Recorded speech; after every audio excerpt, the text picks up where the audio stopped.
courage is to tell the story of who you are with your whole heart. One of my role models and source of inspiration, Brené Brown, once stated those words.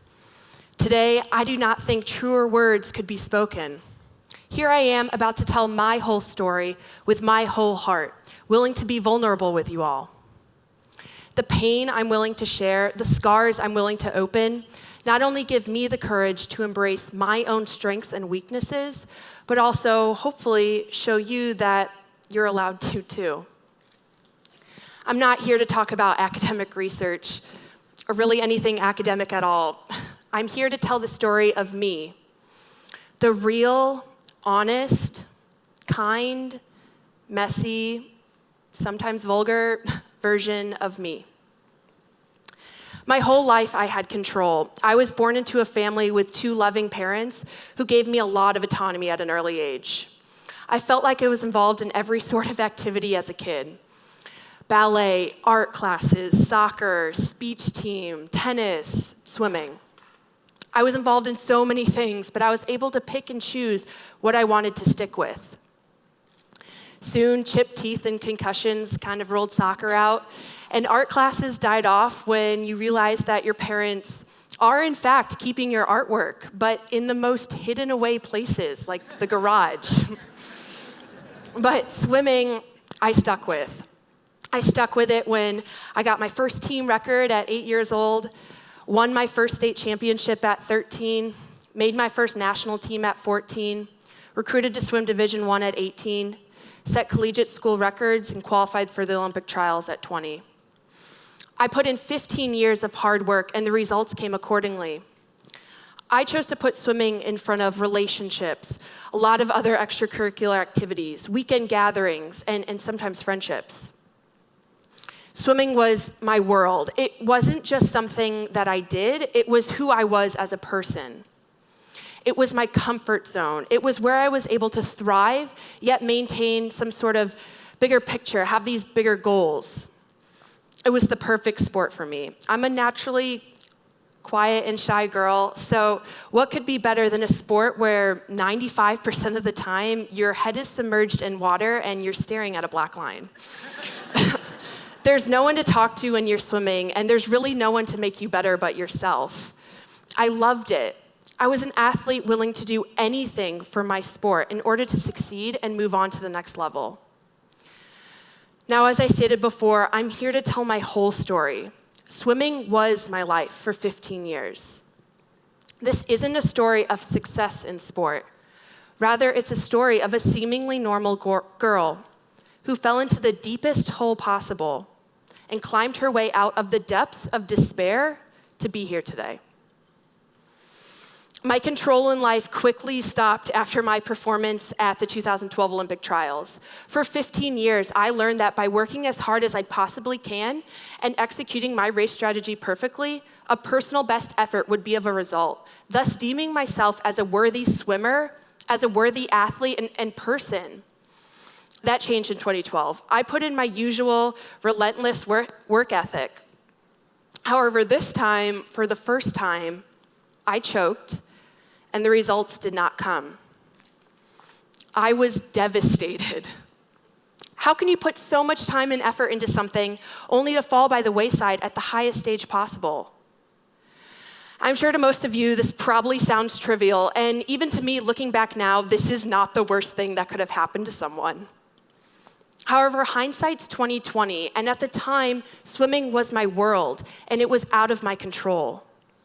Psychological stress piled on, anxiety crept in. How was I supposed to see myself of this image of a leader, of a successful and worthy person, if I could not succeed at what I do best at?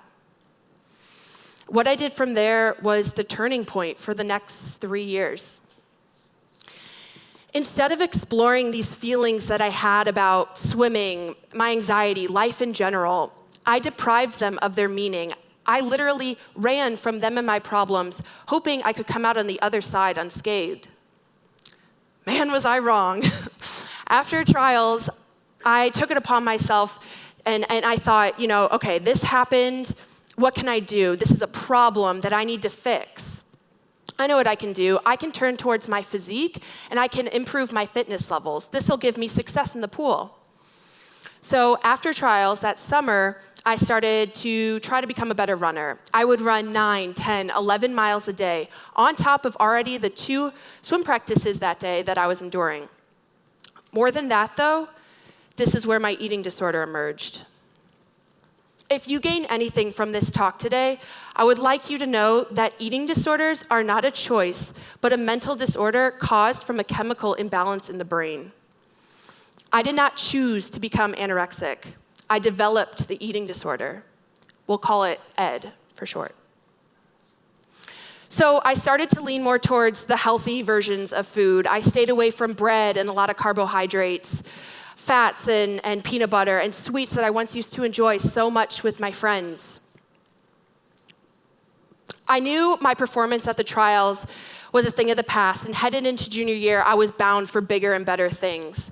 That fall, however, I realized from the amount of pain that I was in from walking the 2 blocks from my apartment to the pool that I had torn my labrums, or the cartilage in both of my hips, requiring me to be shut down for the rest of the season because of hip surgeries.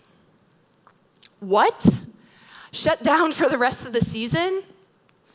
Stay strong, everything's fine, I told myself, when in reality, everything was not fine. I refused to face what was being dealt to me.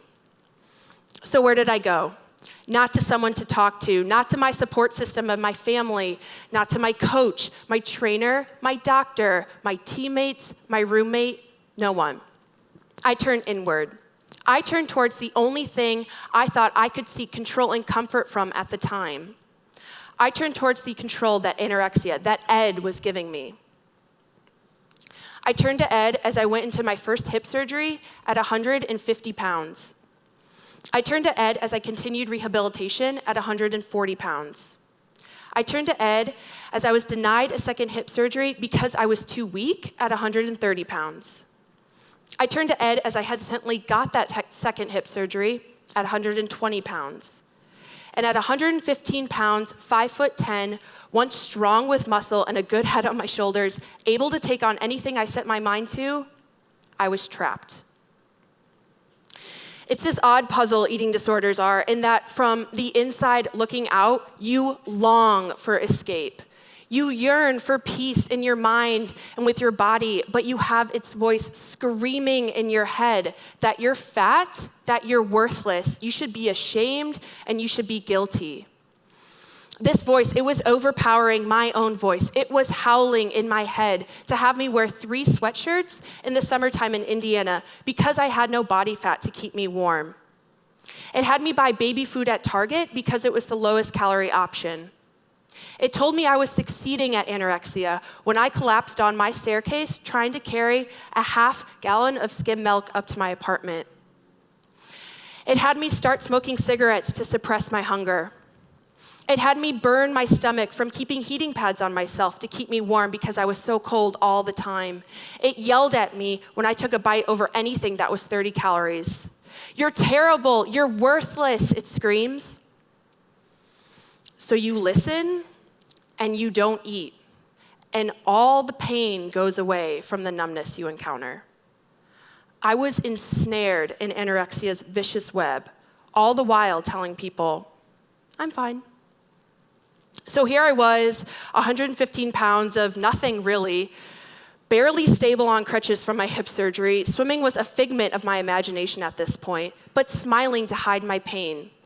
If I were to tell someone how I was feeling, how I was truly feeling, they would take Ed away from me, and I would be left with nothing but my feelings. Ed had been there for me after my upsetting performance at the Olympic trials, after anxiety was crippling my life and depression had set in. Ed had been there for me after one of the loves of my life, swimming, was taken away from me, and after the other love of my life was too. April 16th, 2013, my mom unexpectedly passed away, and I had no control. Anorexia reared its giant head back into me once again, and I sure as heck was not going to let it go. So once again, I ran literally from everything.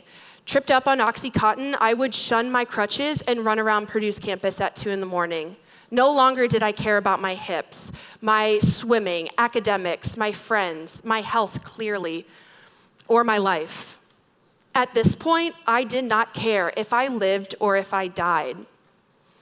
In fact, I wanted to die.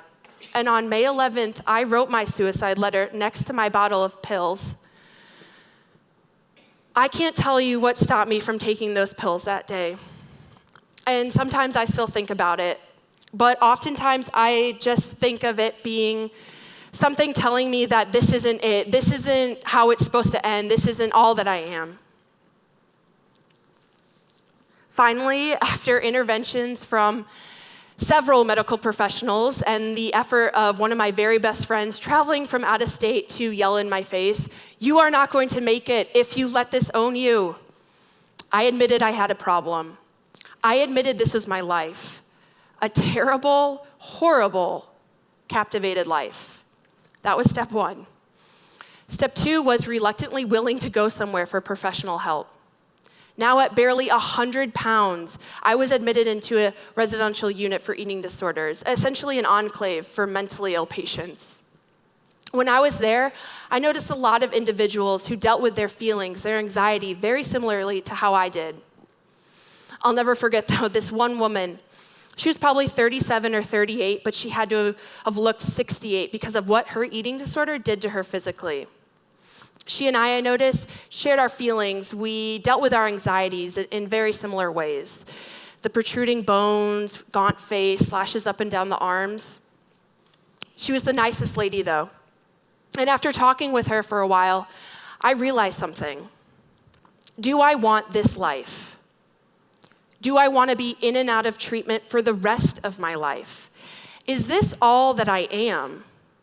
I was once more than anorexia, much more. But this disease, it had reduced me to barely a human being, laced with organ failure and the early onset of osteoporosis, ready to get a nasogastric tube in me to be tube fed, all at the age of 21 years old.